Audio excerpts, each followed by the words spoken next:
γεια σας, καλώς ορίσατε πίσω στο κανάλι μου, στην τρελοκουζίνα της Βασούλας. Τι μου κάνετε? Σήμερα θα φτιάξουμε ένα πολύ ωραίο μερακλίδικο φαγάκι στο τσακ μπαμ και κάτι διαφορετικό. Πριν σας δείξω τι θα φτιάξουμε, θέλουμε πολλές μπύρες και κρασιά για να το ευχαριστηθείτε. Θέλω να κάνετε όμως subscribe στο κανάλι μου, γιατί με βοηθάτε να γίνομαι καλύτερη. Η εγγραφή είναι δωρεάν.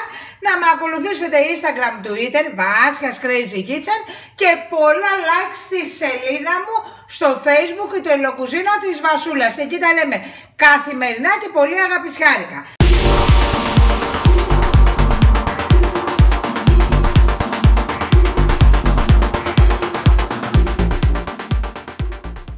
Baby πατάτες, τις έβρασα 25 λεπτά και τώρα τι θα κάνω, παιδιά? Θα τις πατήσω λίγο και αυτές τις πατάτες θα τις μαρινάρω με ελαιόλαδο μπαχαρικά σκορδάκι και θα μπουν στο φούρνο, παιδιά, με λουκάνικο, πρασάτο και πιπεριά.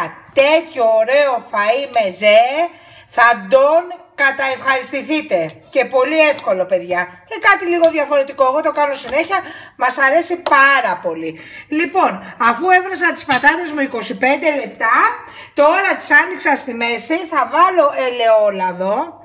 Δεν θα βάλω βούτυρο γιατί φωνάζεται άμα βάζω βούτυρα και η σκηνοθετάρα, οπότε βάζουμε ελαιόλαδο. Θα βάλω χοντρό αλάτι. Θα βάλω μπόλικη ρίγανη που λατρεύει η σκηνοθετάρα σας και φυσικά στην baby πατάτα με τη φλούδα πάει πάρα πολύ. Θα βάλω σκόρδο σκόνη. Παιδιά, αν σας πω ότι είναι πιο έντονη γεύση από το κανονικό, τι θα μου πείτε? Λοιπόν, είναι πάρα πολύ ωραίο και φυσικά εγώ που λατρεύω πάπρικα καπνιστή και τσακωνόμαστε γιατί δεν τη θέλει, αλλά εγώ θα τη βάλω.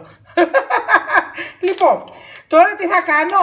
Θα κάνω ένα ανακάτεμα πολύ καλό τις πατατούλες μου, ξαναλέω, που τις έχουμε βράσει 25 λεπτά, παιδιά, γιατί ψήνονται πιο εύκολα, να μην μας πάρει πολύ χρόνο στο φούρνο. Κάνουμε ένα ωραίο ανακάτεμα, πω μοσχοβολιές, και έρχομαι να στήσουμε το φαγάκι μας στο ταψί. Αφού έβαλα τις πατάτες μου στο ταψί μου, δεν κάνω τίποτα το ιδιαίτερο. Θα ρίξω τώρα το λουκάνικό μου, το πρασάτο, το πικάτικο, όχι απλό λουκάνικο, και τις πιπεριές μου που έχω κόψει, παιδιά, ροδέλα, και βάζω για ψήσιμο. Αυτό είναι, αλλά είναι τόσο ωραίος και μερακλίδικος μεζές, θα τον λατρέψετε, παιδιά, και είναι και κυρίως φαγητό, έτσι, δεν είναι μόνο μεζές. Λοιπόν, ανακατεύουμε να πάνε καλά.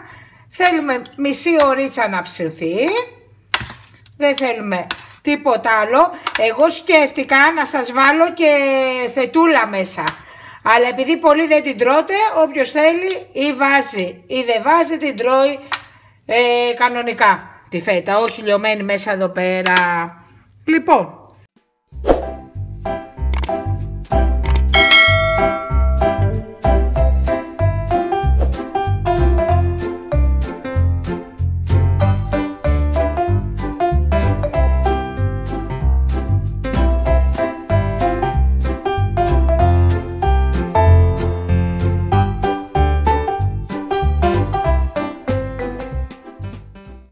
κουζινάκια μου ψήθηκε 40 λεπτά στους 200 στον αέρα. Η μυρωδιά είναι συγκλονιστική. Τα υλικά που έχω βάλει είναι ακριβώς αυτά που πρέπει για να έχεις ένα μερακλίδικο φαγάκι. Γι' αυτό έβρασα πρώτα τις πατάτες. Βλέπετε, έχουν μελώσει οι πατάτες. Εδώ πέρα. Η πιπεριά με το λουκάνικο, το πρασάτο, είναι όλα τα λεφτά. Και τώρα το πιο ωραίο τι κάνουμε? Παίρνουμε ψωμί που το έχω βάλει και αυτό στο φούρνο, ένα τραγανό, και κάνουμε αυτό. Χριστέ μου, λιποθυμάω. Ένα λεπτό. Θέλω να το φτιάξετε όλοι. Θέλω να με γεμίσετε με σχόλια. Θέλω πολλές κοινοποιήσεις. Πολλά like. Είναι ο πιο ωραίος μεζές για κρασί και για μπυρίτσα. Εμείς θα τα πούμε στο επόμενο βίντεο με την επόμενη συνταγάρα. Φιλάκια πολλά, love you.